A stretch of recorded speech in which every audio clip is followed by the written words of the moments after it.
ఓం శ్రీమాత్రే నమః.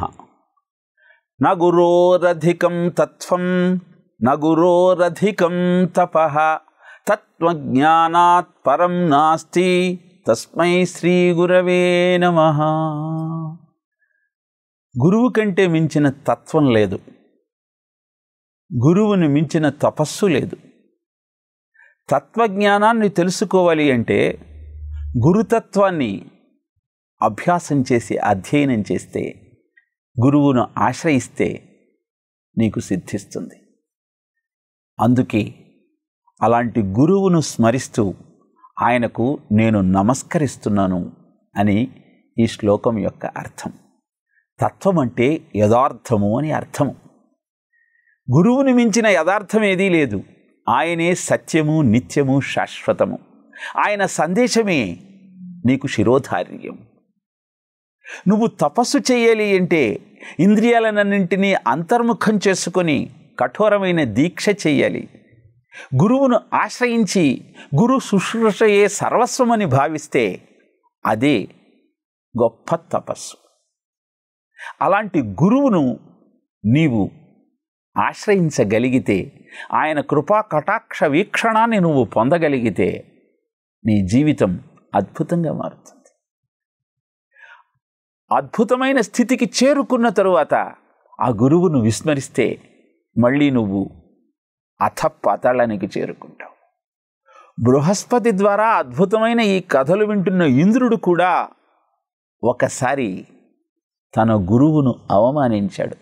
అమిత తపప్రభావు కరుణాత్ముని గీష్మతి చూచి రాజ్య దుర్మద మదరేఖ ఇంద్రుడు వృధా గద్దియ లేవకుండే నెయ్యమున ఎదుర్కొనంజనక ఆసనమీయక గౌరవోపచారములన్ బ్రసన్ను చెయ్యక తిరంబుగా సభాంతరంబునన్ అంటాడు భాగవతంలో.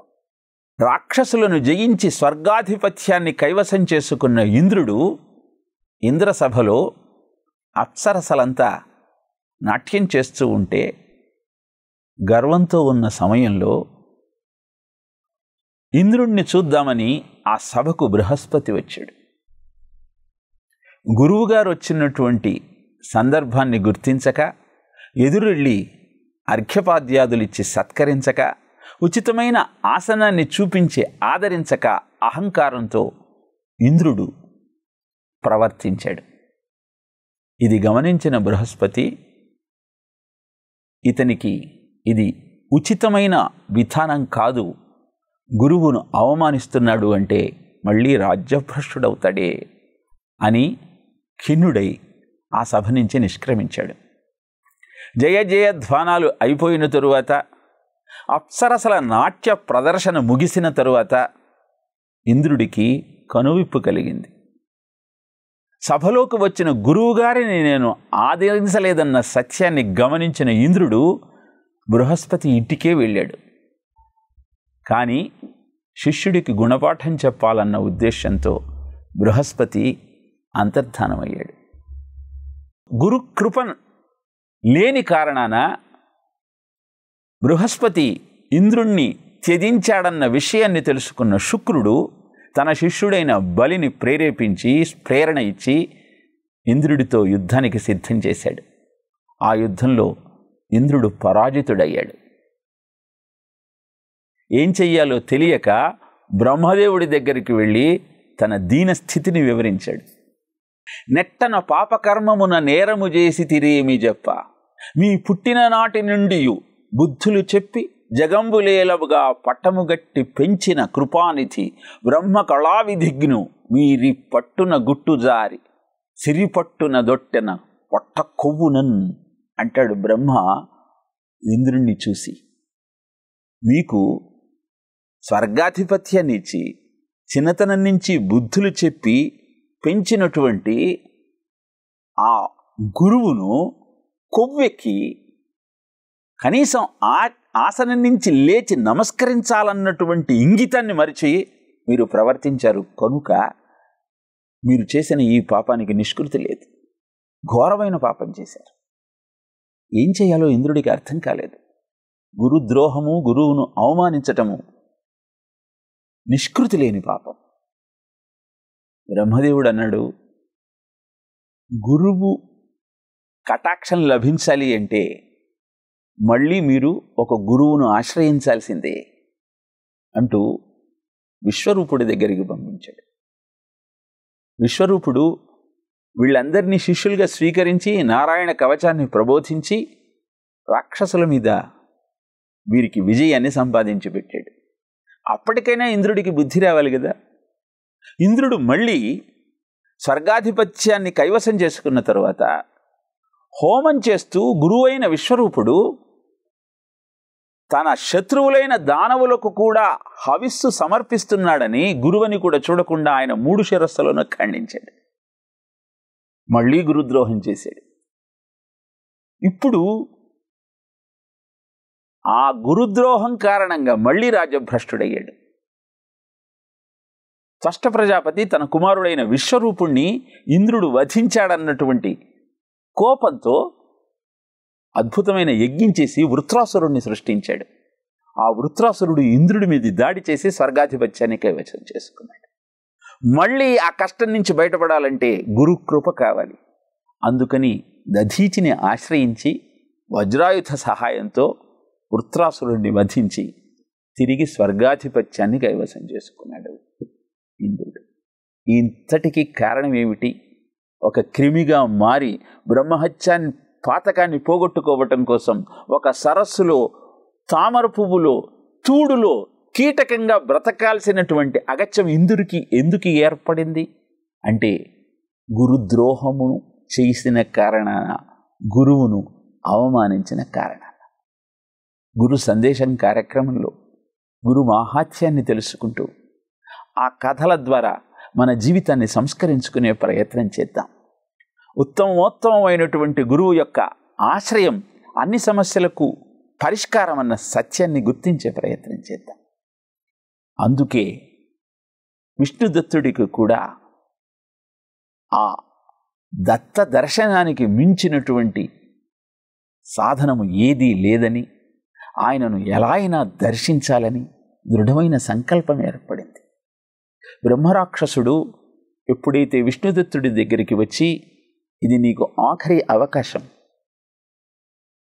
ఈసారి నువ్వు కనుక ఆ స్వామి పాదాలు పట్టుకోలేనట్టయితే నేను ఇక మరి ఇంకొకసారి నీకు ఆయన జాడ చెప్పలేను అని తెలియజేశాడు.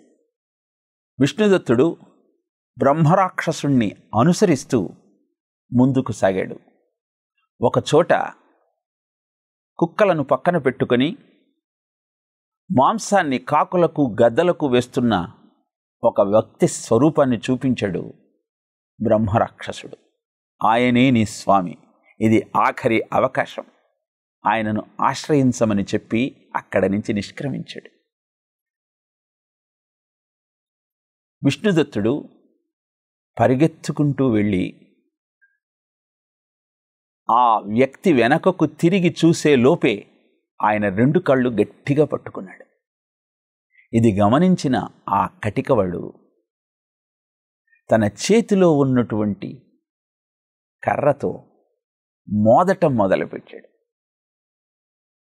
ఎన్ని దెబ్బలు తింటున్నా విష్ణుదత్తుడు ఆ పాదాలను విడువలేదు. తిట్టటం ప్రారంభించాడు, కొట్టటం ప్రారంభించాడు, తన్నటం ప్రారంభించాడు. అది ఒక లీల. విష్ణుదత్తుడు మనసులో ఒకటే మాట అనుకున్నాడు.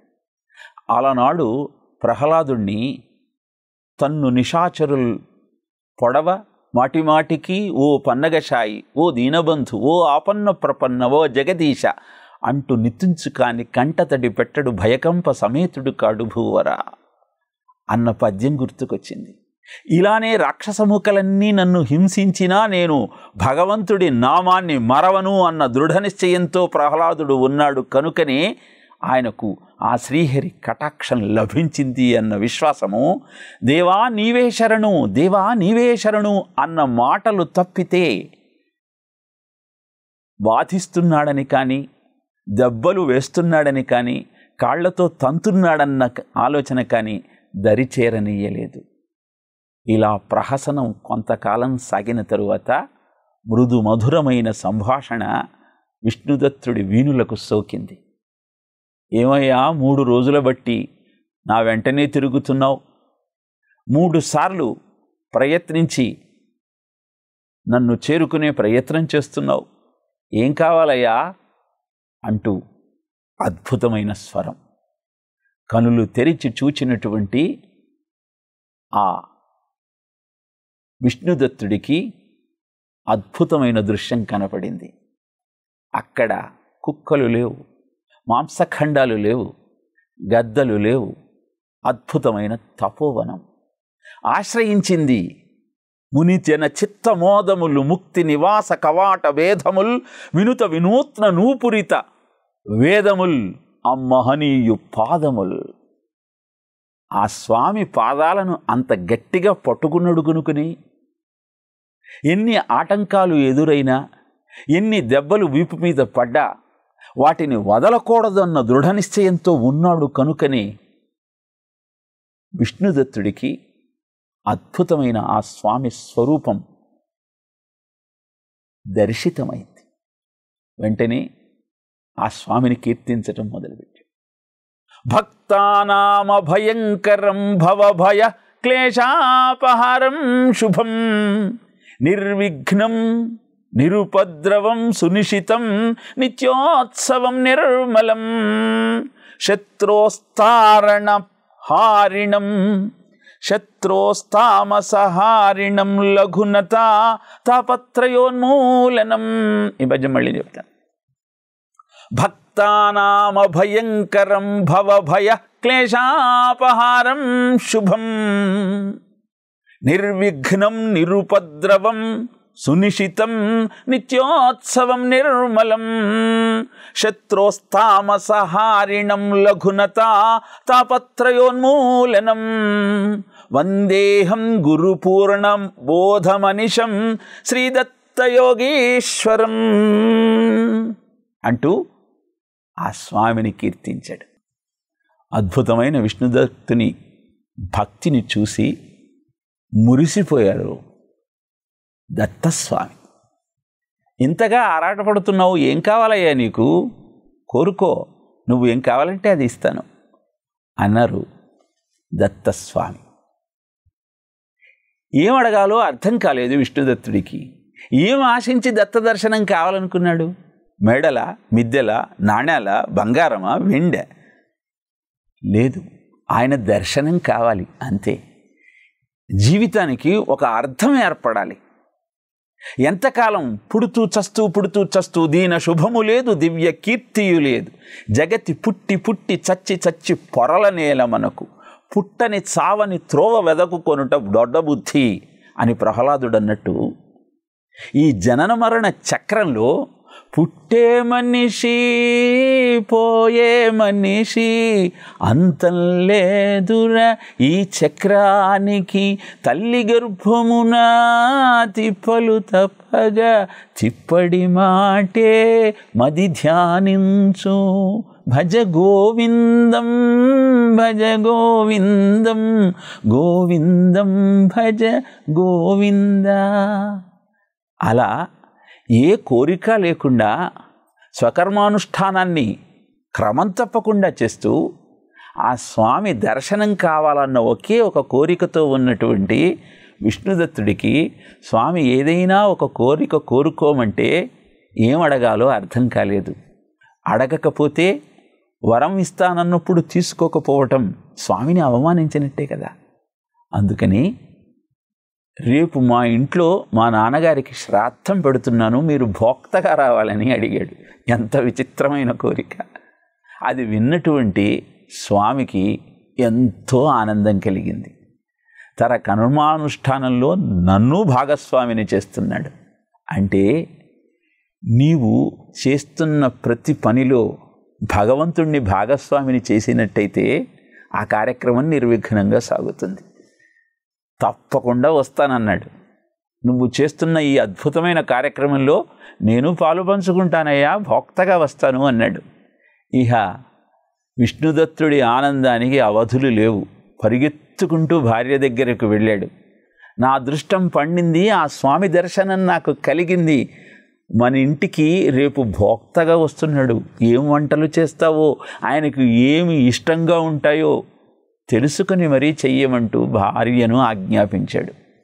ఆ తల్లి ఆనందం అంతు లేకుండా పోయింది.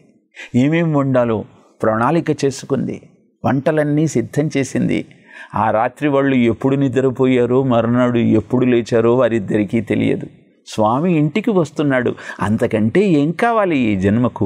స్వామికి ప్రసాదంగా నైవేద్యాన్ని ప్రత్యక్షంగా సమర్పించేటువంటి అదృష్టం మాకు దొరుకుతోంది, అంతకంటే ఏం కావాలి అన్న ఆలోచన వారి హృదయాలను కదిపివేయసాగింది. ఆ క్షణం రానే వచ్చింది. స్వామి కోసం అనేకమైనటువంటి పదార్థాలను సిద్ధం చేసింది సుశీలమ్మ.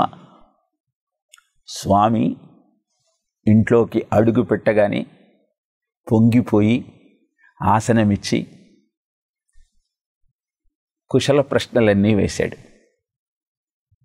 స్వామి ఏర్పాట్లనన్నీ గమనిస్తూ, ఏమయ్యా తద్దినమన్నావు, భోక్తగా నన్ను రమ్మన్నావు, రెండవ భోక్త ఏడయ్యా అంటూ ప్రశ్నించాడు. ఎంతసేపు స్వామి వస్తాడు, నైవేద్యం పెడదామన్న ఆలోచనలే ఉన్నారు, కానీ రెండవ భోక్త గురించి ఆలోచన ఆ దంపతులు చేయలేదు. కానీ బింకంగా విష్ణుదత్తుడి నమ్మకం ఒకటే, తన భార్య పాతివ్రత్యమే తనను కాపాడుతుంది. ఆమె ఆలోచనే ఈరోజు నాకు దత్తదర్శనం కలగజేసింది. భారతీయ జీవన విధానంలో గృహస్థాశ్రమానికి అత్యంత ప్రాధాన్యత ఉన్నది. దేవరుణము, పితృరుణము, ఋషి రుణము ఇవన్నీ తీర్చుకోవాలి అంటే నువ్వు వివాహం చేసుకోవాలి, సంతానాన్ని పొందాలి. భార్యాభర్తలు అంటే గృహస్థాశ్రమానికి రెండు పట్టు కొమ్మలు. అందుకే ఏం కావాలన్నా భార్యను అడిగి చేసేటువంటి అలవాటు చేసుకున్నాడు విష్ణుదత్తుడు. శివుని మది విష్ణు హృది ఆడది, అద్భుత విజయాలకదే సారథి, మమతాను రాగాల సన్నిధి, మానవతకు మోక్షమిచ్చు పెన్నిధి. అందుకే శ్రీమన్నారాయణుడు భార్యను తన హృదయంలో పెట్టుకుంటే భార్య శ్రీమన్నారాయణుడి పాదాల దగ్గర ఉండాలని కోరుకుంది లక్ష్మీదేవి.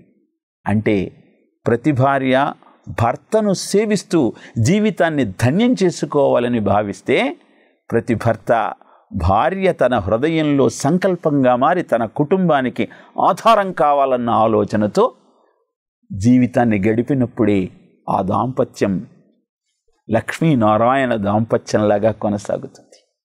ఆడది మగవాడి విజయానికి ఊపిరి కావాలి, కానీ అపజయానికి ఆయువు కాకూడదు. A woman must become the seed of success, not the soil of salt. అందుకే ధైర్యంగా స్వామితో చెప్పాడు, స్వామి మీరు స్నానం చేసి రండి, రెండవ భోక్త కూడా వచ్చేస్తాడు. మీకు సమానమైనటువంటి అర్హత కలిగిన వారిని మీరు భోక్తగా నియమించమన్నారు కదా, వస్తారు అంటూ స్వామిని స్నానానికి సిద్ధం చేశాడు విష్ణుదత్తుడు. మాటైతే చెప్పాడు, కానీ ఏం చేయాలో అర్థం కాలేదు. వెంటనే భార్య దగ్గరకు పరుగెత్తాడు.